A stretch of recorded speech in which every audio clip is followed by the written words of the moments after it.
उत्तर प्रदेश के प्रयागराज में चल रहे महाकुंभ में भारी संख्या में श्रद्धालु पहुंच रहे हैं, जिसकी वजह से प्रयागराज आने वाली फ्लाइट्स के किराए में भारी बढ़ोतरी दर्ज की गई है।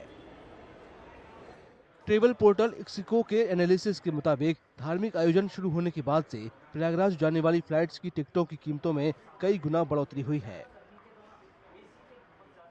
There are obviously sectors where the supply is a constraint. Let's say Bhopal to Prayagraj, right? Those flights are now reaching upwards of 15,000 odd rupees.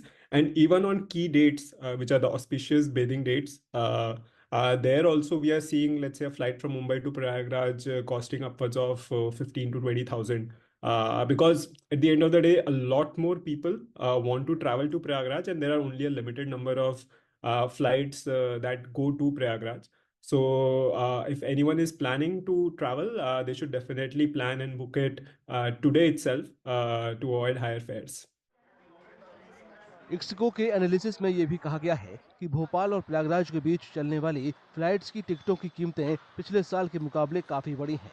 पिछले साल जनवरी के वक्त जो कीमत 2,977 रुपए थी, वो अधिकतम 498% बढ़कर 17,796 रुपए हो गई है।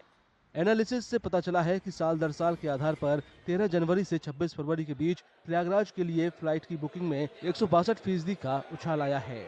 कुछ ट्रेवल इंडस्ट्री एक्सपर्ट ने सरकार से हवाई किराए पर अपर लिमिट लगाने की अपील की है।